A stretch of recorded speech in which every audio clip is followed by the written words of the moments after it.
یا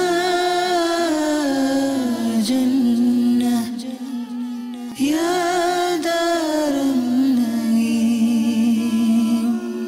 یا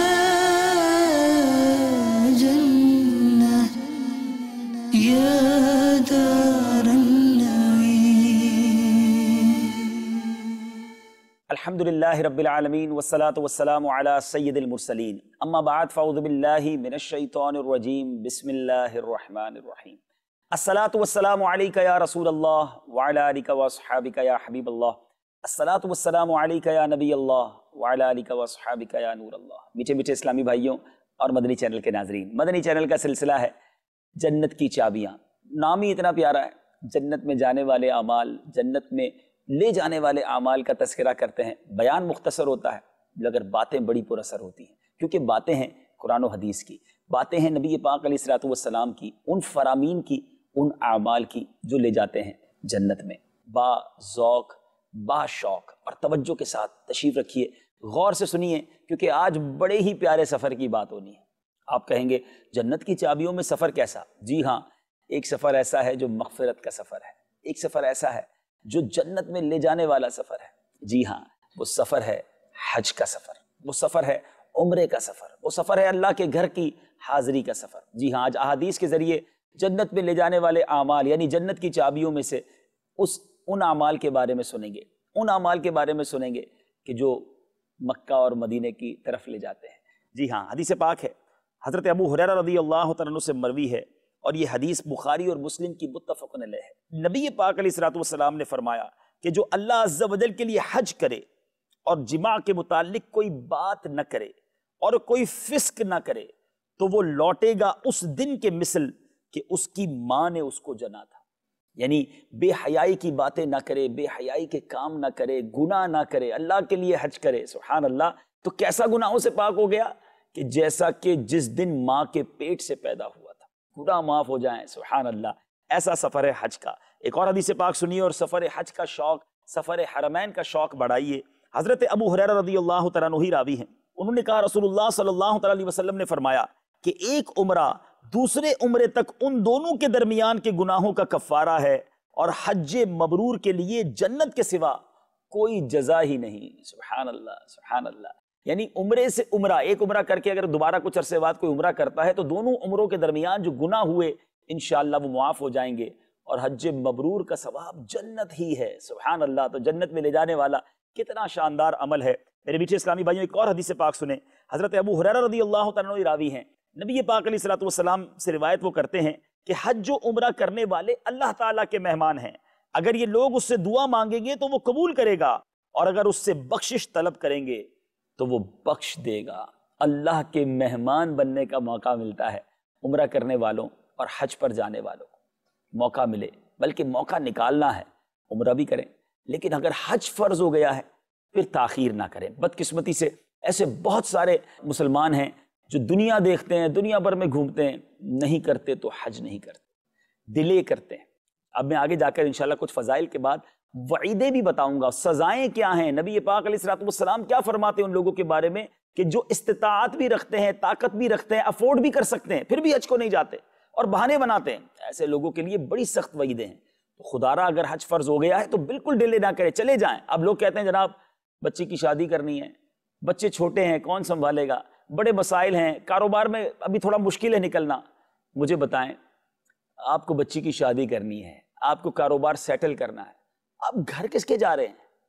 اب مہمان کس کے بننے جا رہے ہیں؟ جس کے در سے سب کی مشکل دور ہوتی ہے، جو حل المشکلات ہے، جو پریشانیوں کو دور کرنے والا ہے۔ آپ کی بچیوں کا رشتہ بھی اگر آنا ہے تو کس کے در سے آنا ہے؟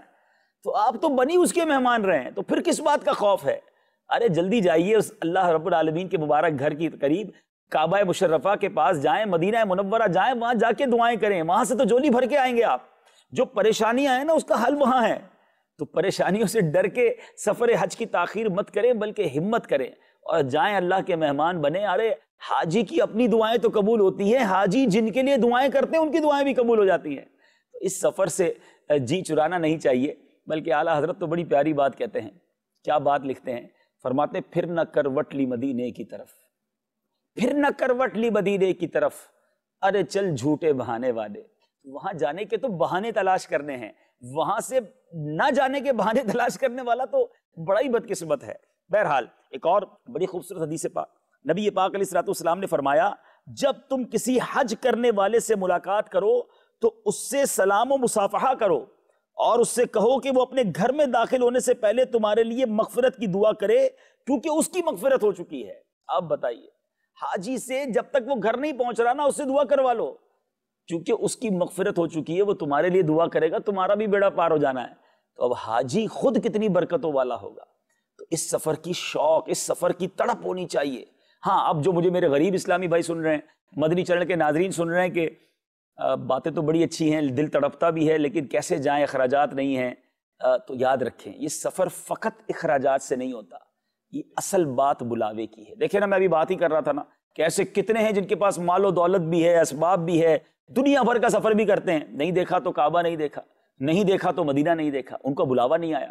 تو اصل بات بلاوے کی ہے۔ آپ تڑپنا شروع کر دیں، رونا شروع کر دیں، التجائیں کرنا شروع کریں، اللہ کی بارگاہ میں دعا کریں، ضرور کرم ہوگا۔ الحمدللہ ہم نے کئی ایسے غریبوں کو دیکھا ہے جن کے پاس بظاہر کچھ نہیں ہوتا، انہیں بلا لیا جاتا ہے، وہ پہنچ جاتے ہیں۔ تو آپ بھی اپنی تڑپ کو بڑھائیں، انشاءاللہ ضرور کرم ہوگا۔ سبحان اللہ۔ ایک اور حدیث پاک، نبی پاک علیہ الصلوۃ والسلام فرماتے ہیں کہ حضرت ابو امامہ رضی اللہ تعالیٰ عنہ سے مروی ہے کہ حاجی جاتے اور لوٹتے میں اللہ تعالیٰ کی ضمانت میں ہے، لہٰذا اس کو اگر اس سفر میں کوئی تھکن یا تکلیف پہنچی تو اللہ تعالیٰ اس کے سبب اس کے گناہوں کو بخش دے گا، اور اس کے لیے ہر اس قدم کے بدلے جس کو وہ اٹھاتا ہے 10 لاکھ درجے جنت میں ملے گا، اور بارش کے ہر اس قطرے کے بدلے جو اس کے اوپر پڑے گی ایک شہید کا ثواب ہے۔ آئے ہائے ہائے، کتنا پیارا سفر ہے۔ گرمی ہو تو بھی ثواب، بارش ہو تو بھی ثواب، تھکن لگے تو بھی گناہ معاف۔ اللہ اکبر، کیسا پیارا سفر ہے۔ قدم قدم پر راحتیں ہیں، قدم قدم پر برکتیں ہیں۔ اللہ کریم سے دعا کرتے ہیں کہ مولا اسی سال تیرے خزانوں میں کمی نہیں، ہم گناہ گاروں کو حج کی سعادت عطا فرما، بلکہ بار بار یہ سعادتیں عطا فرما، عمرے کی سعادتیں عطا فرما۔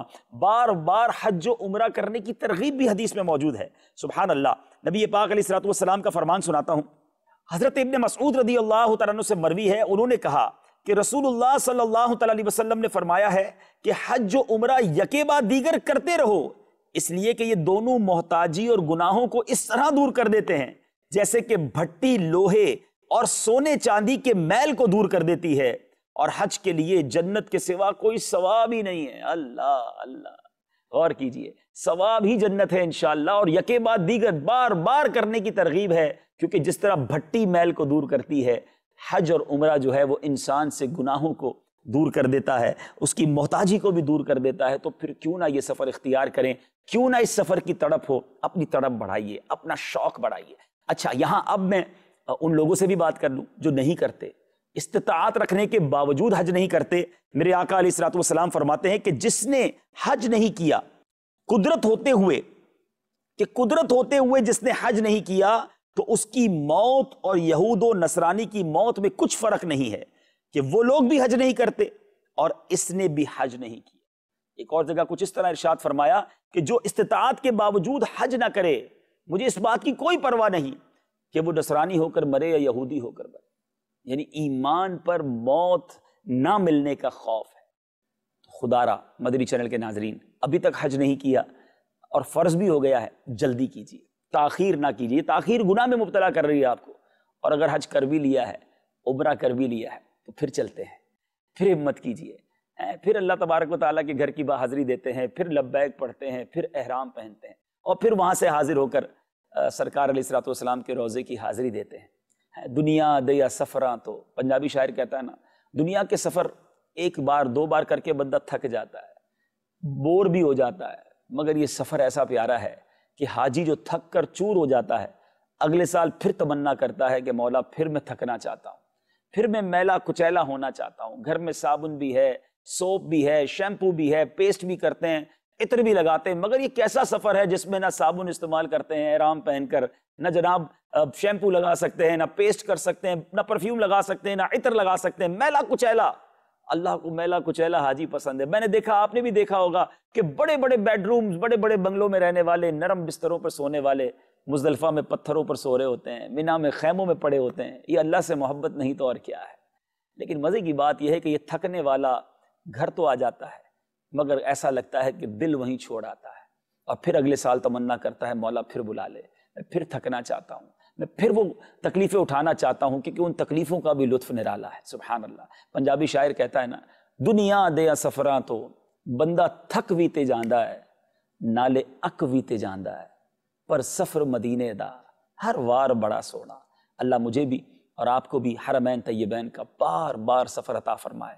دیکھیے، شوق میں کمی مت آنے دیجیے گا، اس شوق کو بڑھنے دیجیے گا، انشاءاللہ یہ شوق ہی ہوگا جو میری اور آپ کی حاضری کا سبب بنے گا۔ تو گویا آج بات ہوئی ہے حرمین طیبین کی، سفر ہے مکہ پاک کا، مدینہ منورہ کا، حج اور عمرے کا، اور یہ جنت میں لے جانے والا سفر ہے۔ اللہ مجھے بھی آپ کو بھی یہ سفر بار بار نصیب فرمائے۔ مدنی چینل دیکھتے رہیے، جنت کی چابیاں سلسلہ لے کر ایک بار پھر حاضر ہوں گے، ایک اور عمل ہوگا، ایک اور سفر ہوگا، ایک اور بات ہوگی۔ صلو علی الحبیب صلی اللہ تعالی علی محمد صلی اللہ علیہ وسلم۔